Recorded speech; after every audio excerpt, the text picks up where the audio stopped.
औज़ुबिल्लाहिमिनश्शैतानिर्रजीम बिस्मिल्लाहिर्रहमानिर्रहीम। तो हम चैप्टर 13 एसी सर्किट्स पढ़ रहे हैं। Chapter 13 AC circuits.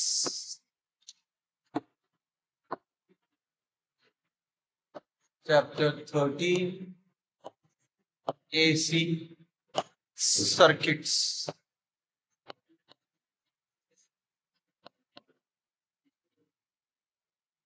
तो कल हमने आपको जो है एसी डीसी का कंपैरिजन बताया, अल्हम्दुलिल्लाह। फिर हमने एसी जनरेटर से बनने वाला ईएमएफ और उससे फ्लो होने वाला करंट, ये मुख्तसर हमने डिस्कशन किया, उनके फॉर्मूलेज लिए, उनको ग्राफिकली रिप्रेजेंट करें। और कल हमने average values of EMF and current दोनों के इक्वेशन हमने कल डिराइव किए। और आपको याद होगा कि ये जो दो फॉर्मूलेज हैं कल हमने जो डिराइव करे, तो आई एवरेज का फॉर्मूला आया था 0.673 इंटू I0, और वैसा ही फॉर ईएमएफ। अब आज के लेक्चर में हम पढ़ने वाले हैं RMS values of EMF and current. RMS values, RMS values of EMF and current,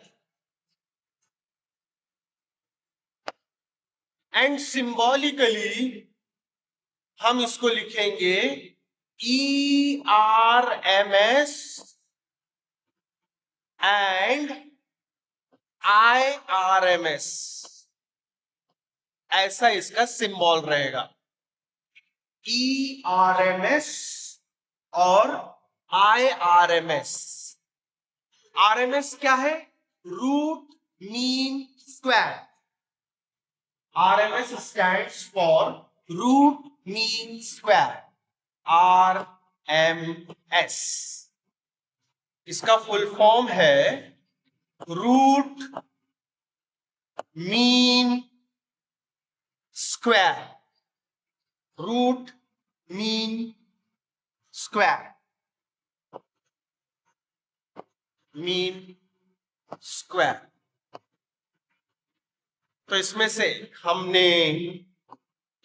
हमने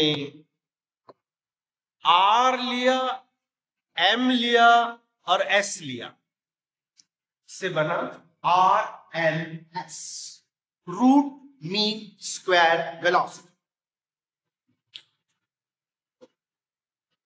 देखते हैं अब इसकी जरूरत क्यों पड़ी, क्यों एक नई क्वांटिटी को हमको लेना पड़ा, क्या कारण है। थोड़ा सा इसका एक बैकग्राउंड में आपको समझा देता। हम पढ़ते हुए आ रहे हैं कि ईएमएफ जो है, अगर अल्टरनेटिंग ईएमएफ है और अल्टरनेटिंग करंट है, तो आधी हाफ साइकिल पॉजिटिव होती है और आधी हाफ साइकिल नेगेटिव होती है। अब मैं अगर इस तरह का ईएमएफ या करंट जब गिनने जाऊंगा यूजिंग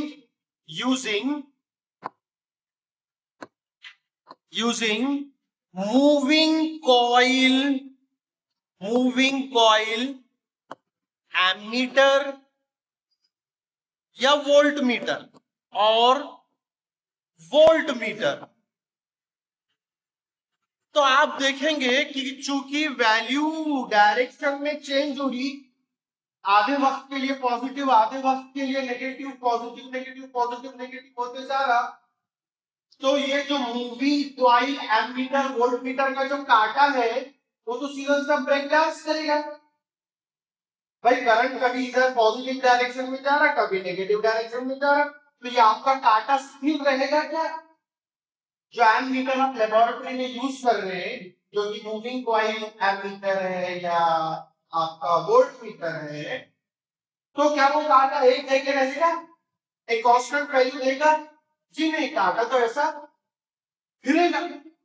और मैं आपको कह रहा हूं, हमारे घर पर जो ये एसी आ रहा है, इलेक्ट्रिकल सप्लाई जो एसी है ये आ रहा है, इसकी फ्रीक्वेंसी है 50 हर्ट्ज, यानी एक सेकेंड में 50 बार पॉजिटिव नेगेटिव साइकिल चेंज होगी।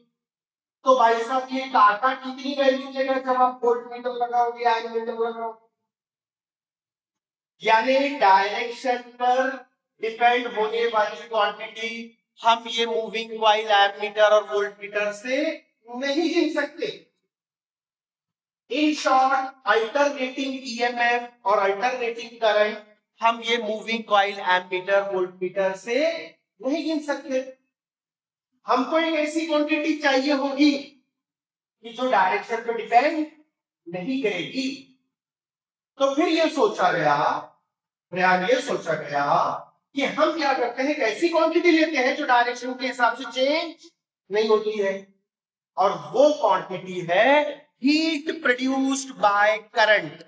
हीट प्रोड्यूस्ड बाय करंट, जिसको आप heating effect of electric current बोलते हैं। हीटिंग इफेक्ट, चाहे वो अल्टरनेटिंग करंट हो, चाहे वो डायरेक्ट करंट हो, करंट कोई भी हो तो हीट प्रोड्यूस करता।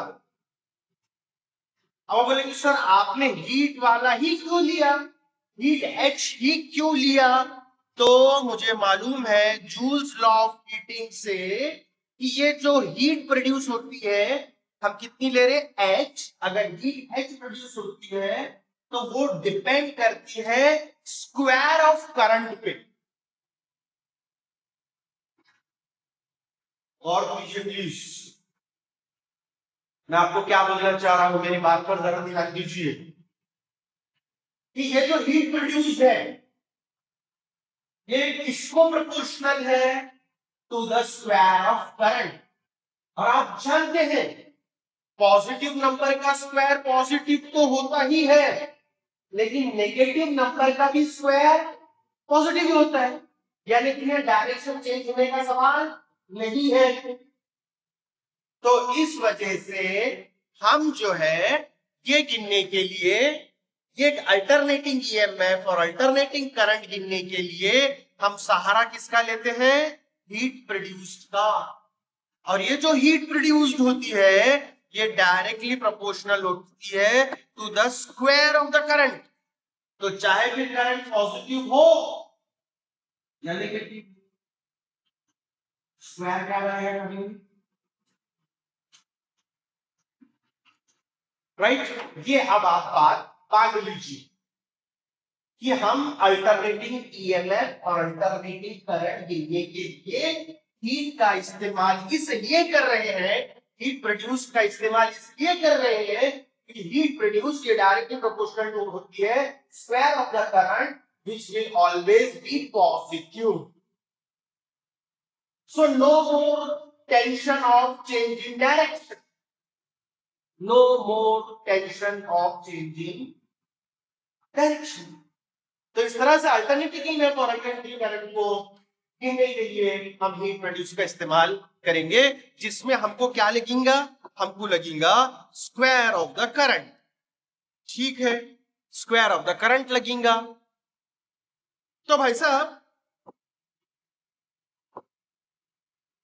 भाई साहब, और बहन जियो, इसलिए पिक्चर में आता है root mean square velocity, root mean square values of current, root mean square values of EMF. देखिए यहां पर आया स्क्वायर टर्म, स्क्वायर आया, स्क्वायर आया, अभी जस्ट मैंने बोला हम स्क्वायर का इस्तेमाल करेंगे, स्क्वायर का इस्तेमाल करेंगे। चलिए अब मैं पहले आपको IRMS यानी कि RMS वैल्यू ऑफ करंट को डिफाइन कर देता हूं। RMS values of current, RMS value of current यानी अल्टरनेटिंग करंट ऑफ करंट, और इसको मैं सिंबल लूंगा IRMS। इसको मैं डिफाइन कर रहा हूं अब आपके सामने। पहले डिफाइन करेंगे फिर उसका इक्वेशन डिराइव करेंगे, मुख्तसर सा डेरिवेशन है। चलिए मैं डिफाइन कर रहा हूं, आप सुन लीजिए, थोड़ा इनडायरेक्ट डेफिनेशन।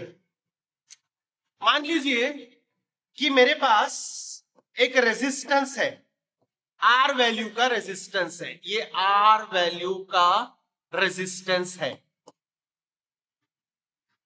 आर वैल्यू का रेजिस्टेंस, और इसमें मैंने लगा दिया AC current. AC current R resistance को मैंने दे दिया तो करंट फ्लो होगा आर रेजिस्टेंस से, और समझो इसका करंट जो है वो है आई, जो कि अल्टरनेटिंग है, और उसका पीक वैल्यू है I0, और उसका इक्वेशन है I0 साइन ओमेगा टी, और आप जानते हैं ये टी के साथ चेंज होगा ये, तो ये अल्टरनेटिंग करंट मैंने इसके अंदर से फ्लो करवाया। कितने वक्त के लिए? तो समझो टाइम टी के लिए, टाइम टी वक्त के लिए। कितने वक्त के लिए करंट फ्लो करवाया? टाइम टी कुछ भी हो सकता है, 5 minute, 2 minute, 1 minute, 15 second, 20 second, कुछ भी हो सकता है टाइम टी। तो इससे क्या होगा? करंट फ्लो होने से क्या होगा? हीट प्रोड्यूस होगी।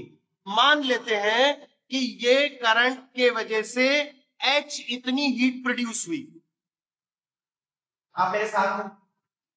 क्या आप सब लोग मेरे साथ हैं? क्या किया मैंने? अल्टरनेटिंग करंट मैंने पास करवाया एक रेजिस्टेंस R से, कितने वक्त के लिए? Time T.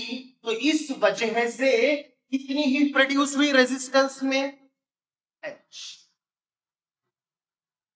अब मैं इसी रेजिस्टेंस R में, इस ही रेजिस्टेंस R में, और उतने ही टी टाइम वक्त के लिए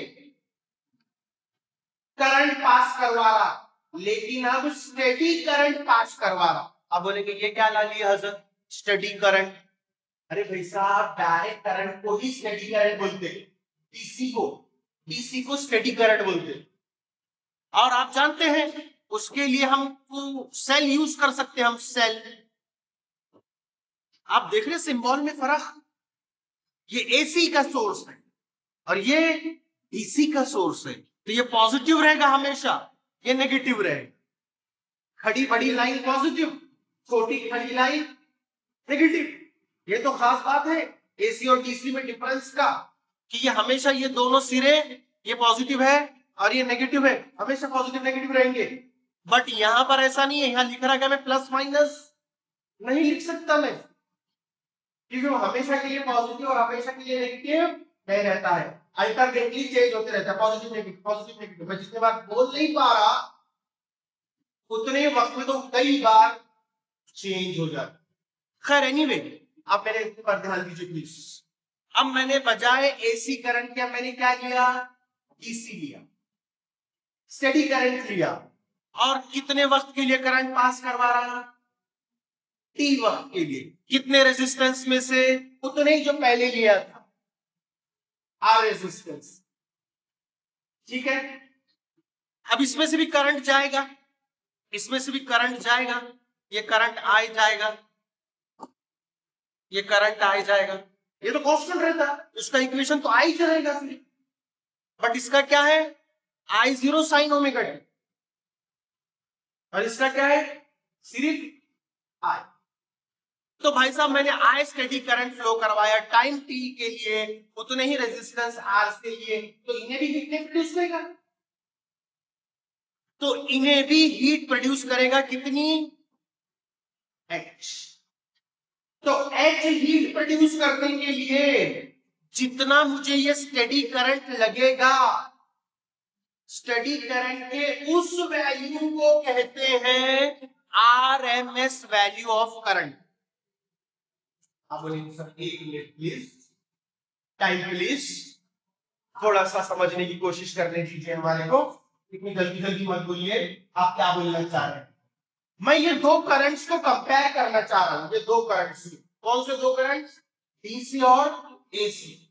मेरा मकसद याद रखिए, मेरा मकसद है ये जो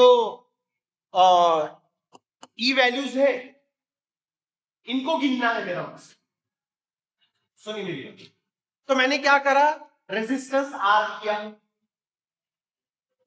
इधर लिया मैंने एसी करंट, इधर लिया मैंने डीसी करंट, दोनों में मैंने टी इतने टाइम के लिए करंट पास करवा दिया। और मैंने अभी जस्ट आपको बोला कि जब हीट करंट फ्लो होता है रेजिस्टर से तो क्या प्रोड्यूस होती है, हीट प्रोड्यूस होती है। अब मान लो वो दोनों में एच हीट प्रोड्यूस हुई, या एक मिनट प्लीज रुकिए, या मैंने वो करंट की वैल्यू लिया, वो स्टेडी करंट की वैल्यू लिया आई, जिससे जितनी हीट एच प्रोड्यूस यहां पर हुई उतनी ही हीट इधर भी प्रोड्यूस होना।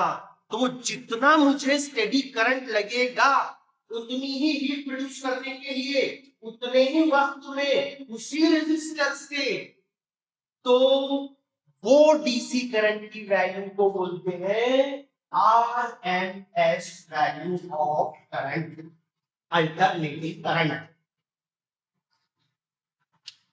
आप बोलेंगे सर ये तो बहुत इनडायरेक्ट डेफिनेशन दिख रहा, बहुत ही इनडायरेक्ट डेफिनेशन है, यानी आपने मेरी सैलरी पूछ ली है और मैं इधर घुमा फिरा के बोल रहा कि मैं जो है तो घर का किराया इतना देता, फिर जो है तो किराया इतना आता, अनाज इतना आता, गैस सिलेंडर इतना लगता, बच्चों की फीस इतनी, तो दवाइयाँ ये वो सब मिला के है इतने पैसे लगते मेरे को, और वो जैसी तनख्वाह होगी तो पैसा खत्म हो जाता।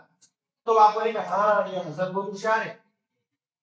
अपन क्या करेंगे, अपन भी तो इनके स्टूडेंट है, जितनी वो वैल्यूज बोल रहे खर्चा हुई उन सब की क्या कर देंगे, क्या कर देंगे, किराए को इतने गए, किराए को इतने गए, दूध को इतने गए, दवाई को इतने गए, बच्चों की फीस इतनी गई, तो आप सब ये सब चीजों को क्या करेंगे, जमा।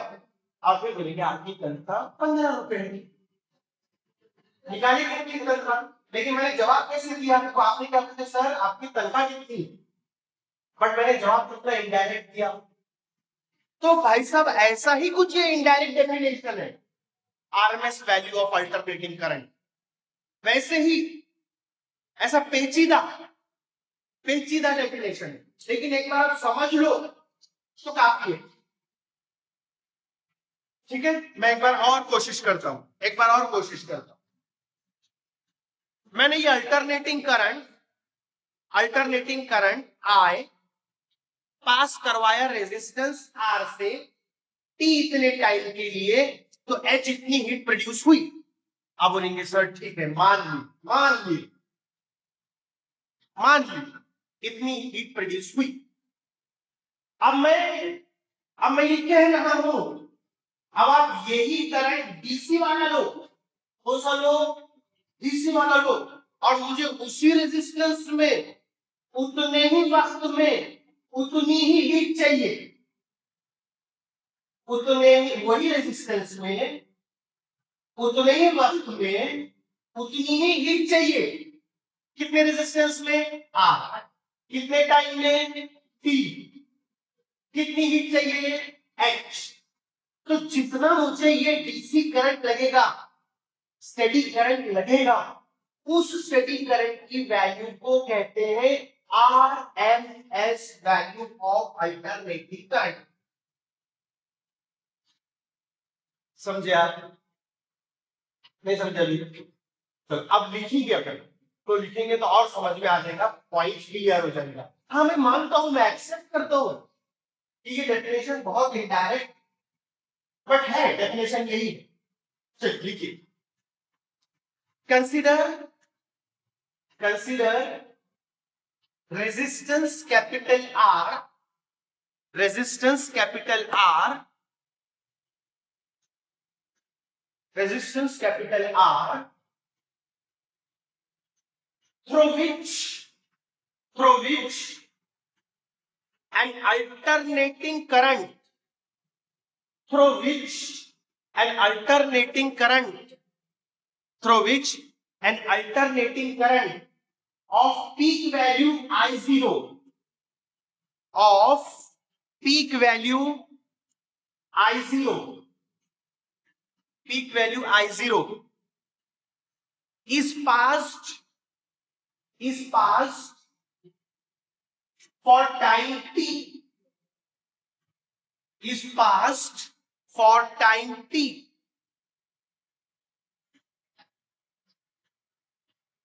This produces heat H. This produces heat H.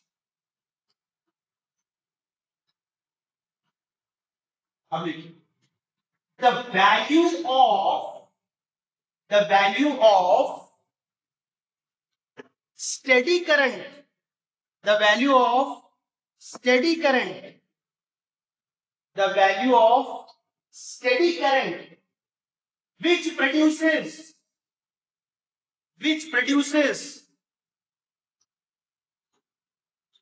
the same heat H, the same heat H in the same resistor capital R, in the same resistance capital R,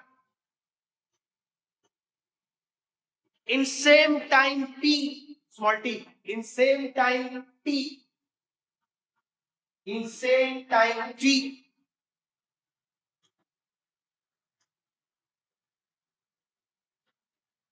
is called RMS value, RMS value, RMS value of alternating current, RMS value of alternating current, alternating current.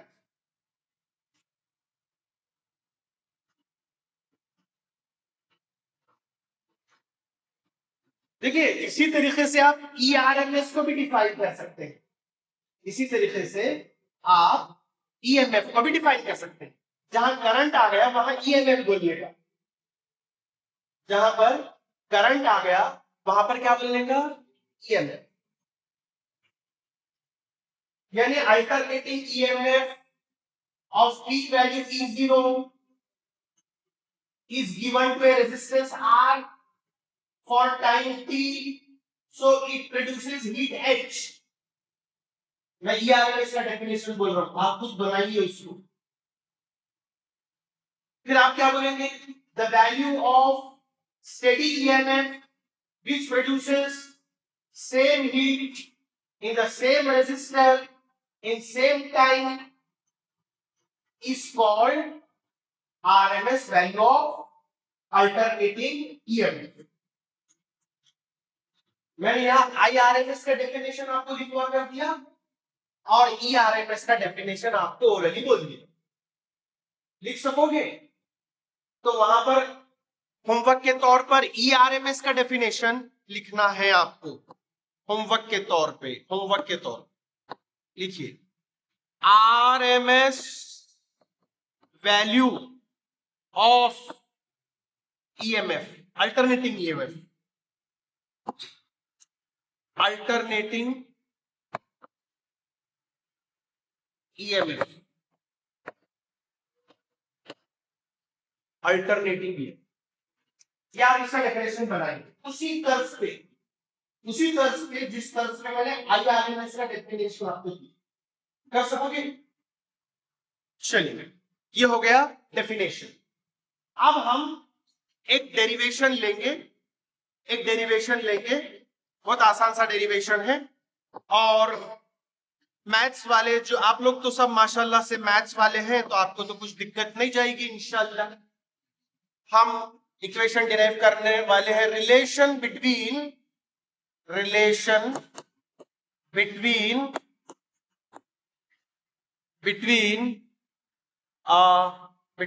I0 and IRMS.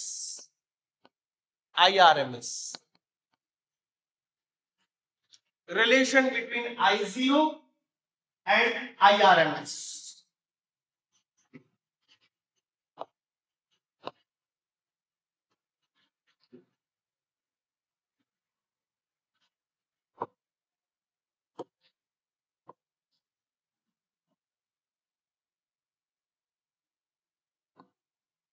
Ready?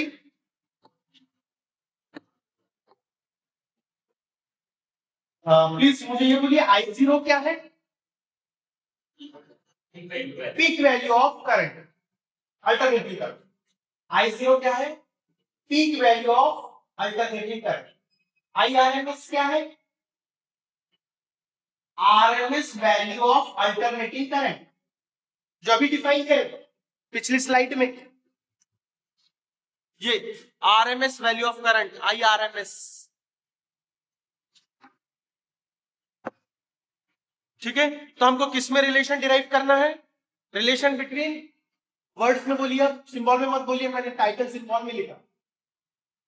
Relation between peak value of current, alternating current and RMS value of alternating word बोलना मत भूलिए। Alternating चल रहा अपना, तो अपने chapter का नाम क्या है? Alternating current circuits, AC circuits, alternating current circuits, air conditioning circuits नहीं। तो बोलेंगे एसी बोले तो एयर कंडीशनिंग रहता है। चलो डिराइव करें, थोड़ा मैथमेटिक्स है, तो आप प्लीज मेरी हेल्प कर देना, कभी कभी मैथमेटिक्स गलतियां होती मेरे से। चलिए रेडी? देखिए, हमको निकालना है आरएमएस की वैल्यू, राइट? तो मैं इसको सिंबॉलिकली लिखता हूं, IRMS, IRMS,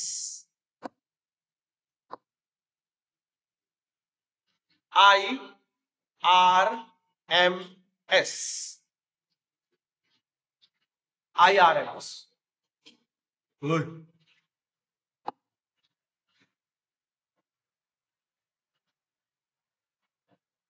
IRMS।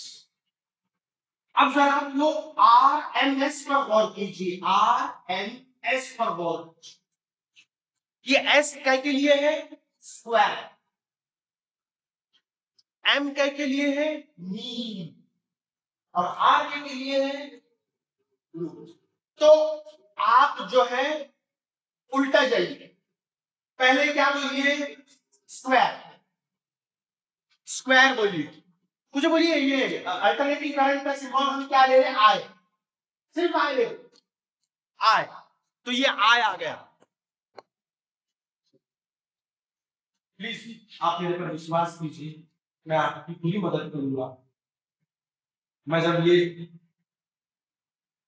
नमाज और कुरान पढ़ने के बाद जब मैं इसकी प्रिपरेशन कर रहा था, मैं सोच रहा था ये लोग मेरे पास ही नहीं खुला कि हजरत क्या बोले, थोड़ा है मामला है, मैं हल कर दूंगा। आई, अब इसका क्या चाहिए? स्क्वायर। अरे पहला टर्म क्या है? स्क्वायर, तो स्क्वायर ले लूं, स्क्वायर। फिर क्या चाहिए? मीन, मीन मतलब एवरेज। और कल मैंने आपको बोला इसका सिंबल कैसा रहता है? ऐसा, एवरेज। आप सब मैथ्स स्टूडेंट है ना? एवरेज। आखिर में क्या है? रूट।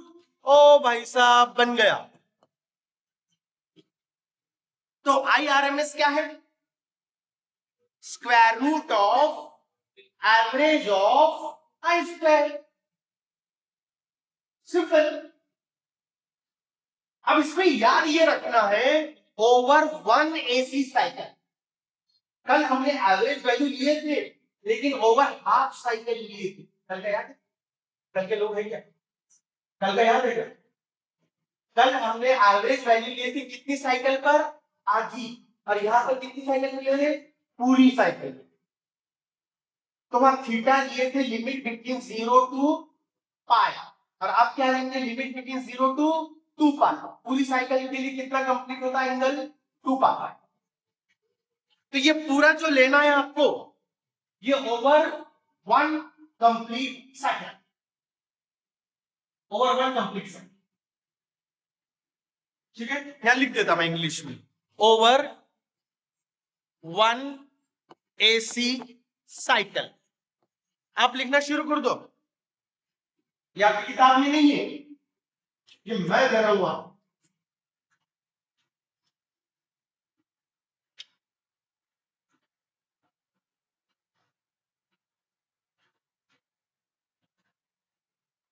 चले आगे, लिख लिया आपने? आप मेरे साथ है सब?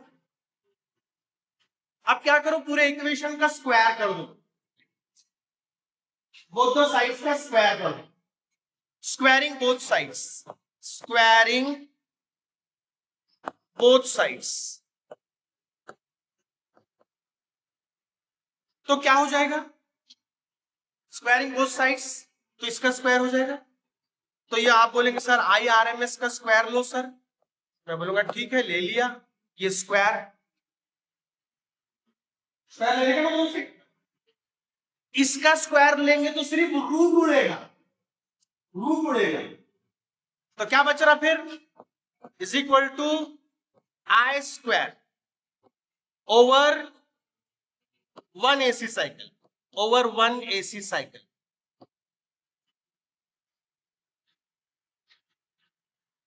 बस ये बात आप समझ लिए ना प्लीज, ये बात समझ लिए तो आपने आधा आधा दिल्ली तक चले गया, आधा दिल्ली तक आप चले गए। ओके ठीक है, आपने सर इतना भी हमको सुनाओ, उनकी धरती वाले लोग हैं। ठीक है, अब मुझे निकालना क्या है? I स्क्वायर की average value over 1 AC side मुझे निकालना क्या है? अब मेरा काम बहुत आसान होगा। आप बोलेंगे सर लेकिन I तो क्या रहता? I equal to I zero sine omega T रहता। यस ऑफ कोर्स, किसने मना किया? अल्टरनेटिव लिया, अल्टरनेटिव करंट है ना। तो आप बोल दो फिर but I is equal to, बोलो, I zero sine omega T. मानते हो ये बात को? अब कल जो हमने एवरेज वैल्यू निकालने का तरीका सीखे थे, तो मेरे बच्चों हम वही तरीका यहां इस्तेमाल करने वाले हैं। कल जो सीखे थे, कल मैंने जो सिखाया था एवरेज वैल्यू निकालने का तरीका, राइट? बस इसमें थोड़ा सा चेंज कर रहा कि I जीरो साइन थीटा कर दे रहा इसको। ओमेगा टी यानी क्या है? ओमेगा टी यानी क्या है? थीटा।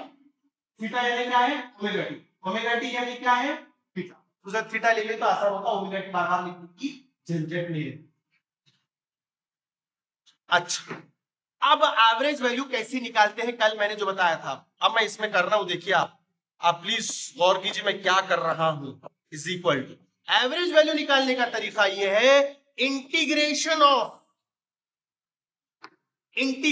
ऑफ ये I यानी I zero square sine square omega T over 1 cycle है ना। तो एंगल एक मिनट सिर्फ एक मिनट क्या थीटा लिख देता हूं, साइन स्क्वायर थीटा। और थीटा कहां से कहां चेंज होता है एक कंप्लीट साइकिल पर? 0 से 2 पाई, 0 से 2 पाई अपॉन 1 कंप्लीट साइकिल में एंगल कितना चेंज होता है? 2 पाई। तो डिवाइडेड बाय 2 पाई। अब क्या होगा, कुछ लोग जो है ना मेरे से नाराज हो जाएंगे, बोलेंगे ये हजरत क्या कर रहे, क्या मान। कुछ लोग है ना सही में मेरे से नाराज हो। ये हजरत ना कभी भी कुछ भी करता।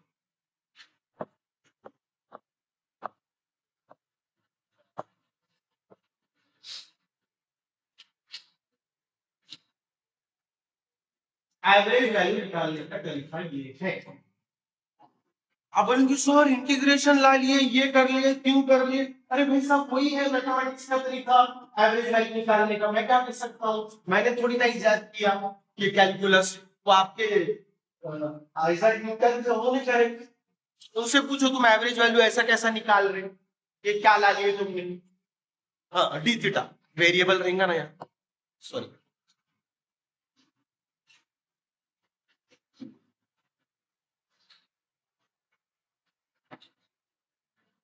अब बहुत सारे लोगों को शायद ये स्टेप काबू में परेशान करेगी। हाँ मुझे परेशान करेगी, मैं कुछ नहीं कर सकता। ये एवरेज वैल्यू निकालने का तरीका है, ये है तो है, मैं कुछ आपकी मदद नहीं कर सकता। है तो है।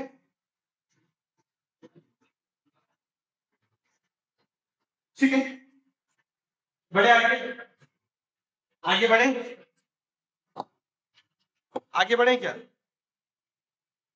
अरे हाँ तो बोलो, ना तो बोलो।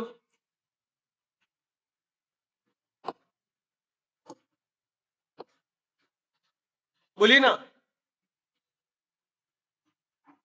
आगे बढ़ू।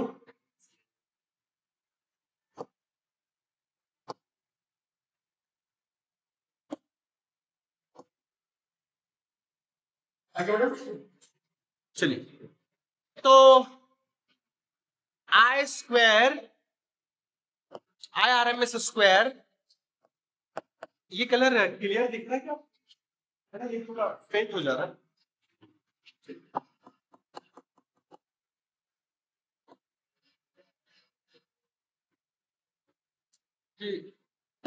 व्हाइट में रेडिश अच्छा दिख रहा है। तो I square, I R M S square is equal to, ये 1/, ये 2 पाई को सारा बाजू सरका दो, बोलना भाई साहब थोड़ा बाजू हो जाइए।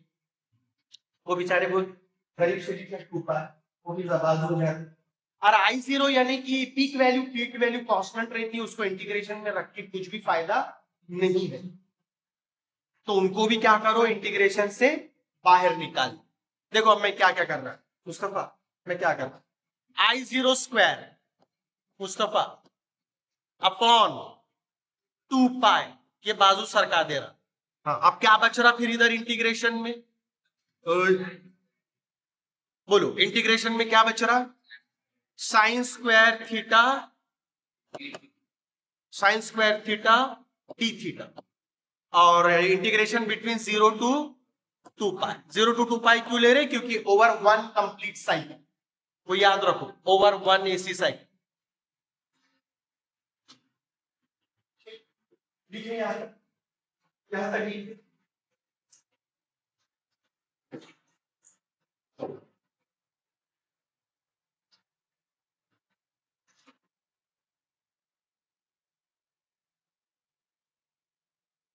ठीक है,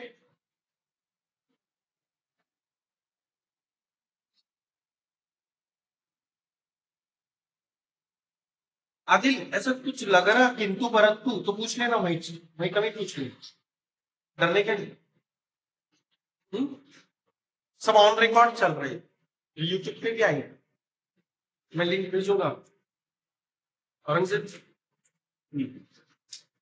चल, बहुत काम आसान हो गया अब मेरा। आगे बढ़ते हैं, चलिए अब अपने को ये इसका इंटीग्रेशन करना है, लेकिन उसको पहले क्या करते, साइन को कन्वर्ट कर लेते कोसाइन में। चलिए, तो अब मैं ट्रिग्नोमेट्रिक रिलेशन यूज कर रहा, please. I R M S square is equal to I0 square upon 2 pi into integration from 0 to 2 pi. ये जो साइन स्क्वायर थीटा है मैं उसको लिख सकता हूं 1 minus cos 2 theta upon 2 into D theta. अब बोलेंगे इतनी जल्दी जल्दी तुम क्या कर लिए? अरे कुछ नहीं करा भाई साहब, साइन स्क्वायर थीटा की वैल्यू क्या लिखा, 1 माइनस कॉस थीटा अपॉन 2। ये ट्रिग्नोमेट्रिक रिलेशन है, मैंने कुछ भी नहीं लाया, ये ट्रिग्नोमेट्रिक रिलेशन है। कॉस साइन स्क्वायर थीटा क्या रहता, क्या रहता, 1 माइनस कॉस 2 थीटा अपॉन 2। तो भाई साहब इनकी क्या कमी थी, और 2 को बाहर निकाल लो इंटीग्रेशन से, ये जो 2 है ना, ये 2 बाहर निकाल लो उसको। चलो मेरे साथ लिखते जाओ please. This is equal to I0 square upon 2 pi into, ये 2 बाहर ले लिया मैंने इंटीग्रेशन से। अब इंटीग्रेशन में क्या क्या बचा देखो, अब मैं ब्रैकेट ओपन अप कर रहा प्लीज, 1 इंटू डी थीटा, तो क्या बचेगा डी थीटा। मैं ब्रैकेट ओपन कर रहा हूं, सुनिए प्लीज, इधर देख रहे हैं आप, ये 2 को मैंने बाहर ले लिया। अब ये डी थीटा इंटू 1 क्या हो जाएगा, डी थीटा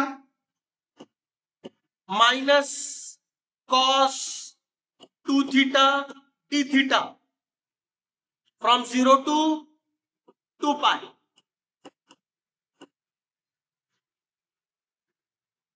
जमा जमा, हाँ चलो आगे।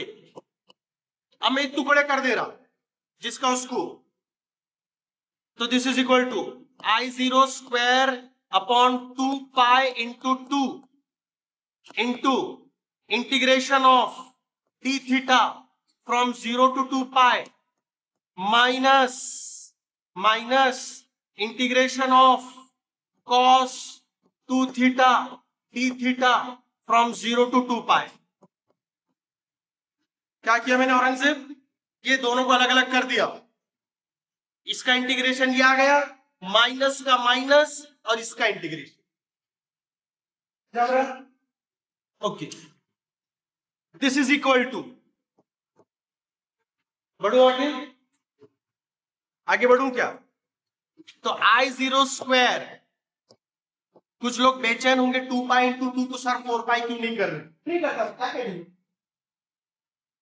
कुछ लोग बेचैन होंगे ना सर क्यों नहीं कर रहे, 2 पाई इंटू 2 इंटू, बोलो integration of D theta, theta याद है ना आपको, अरे भाई integration of D X X, integration of D Y Y, उसी तरह integration of D theta theta.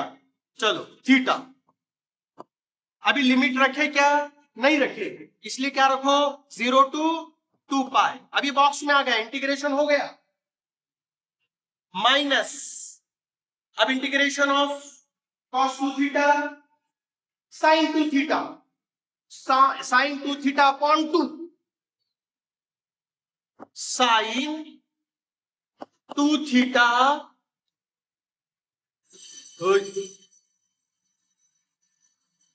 sin 2 theta upon 2,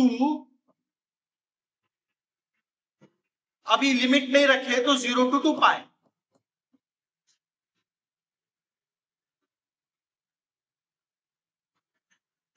ठीक है। चल दिस इज इक्वल, बस आ रहे खत्म हो रहा है, I0 square upon 2 pi into 2। अब आप मुझे बोलो अपर लिमिट लोअर लिमिट रखे तो थीटा की अपर लिमिट क्या रखेंगे 2 पाई माइनस 0, मतलब मैं सिर्फ 2 पाई लिखा तो चलेगा, 2 पाई लिखा तो चलेगा, 2 पाई माइनस, अब ये बोलो थीटा की वैल्यू क्या रखूंगा मैं 2 पाई, 2 पाई तो कितना हो जाएगा वो 4 pi sine 4 pi, sine 4 pi minus lower limit रखो, ऑफकोर्स अपॉन 2 भी लिए तो कुछ फर्क नहीं पड़ता, अपॉन 2 जैसे कि वैसे, कुछ भी नहीं कर रहा उसको मैं, माइनस साइन ऑफ 0,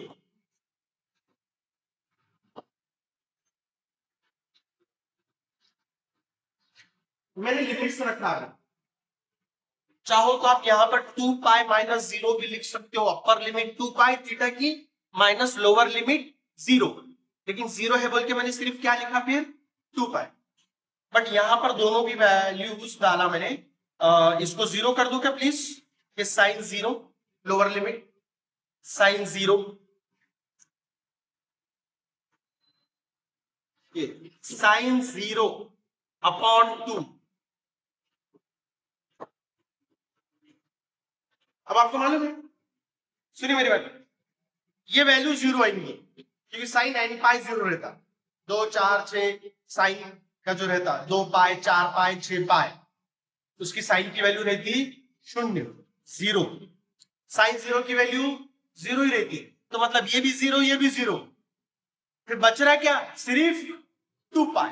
ओके लिखो फिर, this is equal to I0 upon 2 pi into 2, यहां क्या बच रहा बोलिए मुझे, ये इतना पूरा अपन ने करे तो स्टेप, ये इतना पूरा करे तो 2 पाई 2 पाई। अब आप समझ जाएंगे मैंने वो 2 इंटू 2 4 क्यों नहीं करा, आपका फेवरेट काम कैंसल। ठीक है चलो क्या बच गया बोलो अब, I0 अपॉन 2, बट ये काय की वैल्यू मिली रेहान, आई स्क्वायर RMS की वैल्यू मिली, आई स्क्वायर RMS की वैल्यू मिली। ये जो पूरा रामायण करिए तो क्या है इधर, आई स्क्वायर RMS। अब दोनों तरफ का स्क्वायर रूट ले लो, दोनों तरफ का स्क्वायर रूट ले लो प्लीज, तो स्क्वायर रूट लिए तो क्या मिलेगा, आई RMS इज इक्वल टू, बोलो बोलो, ये स्लाइड देखते पिछली स्लाइड, स्क्वायर रूट लिए तो आई स्क्वायर RMS है, तो स्क्वायर रूट लिए तो क्या बच रहा, I RMS is equal to, sorry I0 square है इधर, सॉरी I0 स्क्वायर, देख लीजिए थोड़ी गलती, I0 स्क्वायर, तो I0 स्क्वायर का स्क्वायर रूट I0 और 2 का स्क्वायर रूट 2 स्क्वायर रूट में रह जाएगा। ठीक है तो फाइनली मैं ये लिखूं फिर, I RMS is equal to I0 upon √2, ये हमारा फाइनल इक्वेशन है, ये हमारा फाइनल इक्वेशन है, this is our final equation. ठीक है और इसका कैलकुलेशन आसान करने के लिए इसको ऐसा भी लिखा जाता है, I RMS is equal to 1 upon √2 into I0, और 1 अपॉन √2 की वैल्यू अगर आप कहीं पर भी देखोगे तो वाला 0.707, राइट, तो आई RMS क्या हुआ फिर, I RMS is equal to, बोलो 1 अपॉन √2 की वैल्यू क्या बोला है आपको, 0.707 इंटू क्या आया I0।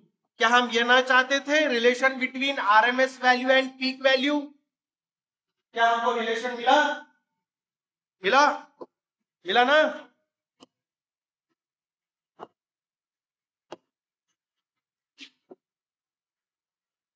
ये रिलेशन है, राइट। सिमिलरली अब ERMS का फॉर्मूला बोलो इसी पर से, इसी कर्व पे, similarly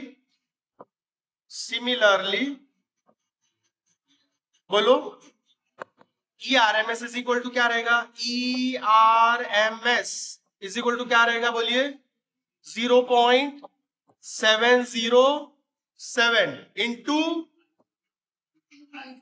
E0, peak value EMF, peak value current, तो यहां पर हो जाएगा E0।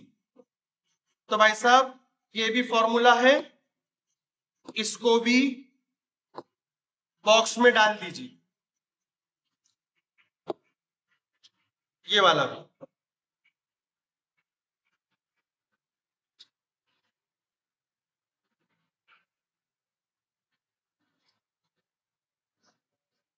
तो इस तरह से आज हमने RMS वैल्यू ऑफ EMF और RMS वैल्यू ऑफ करंट, इसकी जरूरत क्या है वो देखा, इसको डिफाइन किया, और फिर पीक वैल्यू और RMS वैल्यूज में हमने रिलेशन डिराइव किया। तो जस्ट मुख्तसर मैं कंक्लूड करूंगा अपना लेक्चर, यहां से शुरुआत हुई थी हमारी, हम ये 13 चैप्टर पढ़ रहे 12th का, तो आज हमने RMS values of EMF and current, ERMS और आईआरएमएस, पहले इसकी जरूरत क्यों पड़ी वो मैंने आपको समझाया, कैसे मैंने हीट पर लेकर आया फिर हमने इसको डिफाइन किया, RMS value of EMF, RMS value of current, उसको डिफाइन किया, बहुत इनडायरेक्ट डेफिनेशन है। फिर हमने ये रिलेशन डिराइव किया, relation between peak value and RMS value, और फाइनली हमको ये इक्वेशन मिला। इंशाल्लाह कल तो छुट्टी है, इंशाल्लाह नेक्स्ट वीक के लेक्चर में हम शुरू करेंगे फेजर शुरू करेंगे। तो यहाँ पर वी स्टॉप नाउ।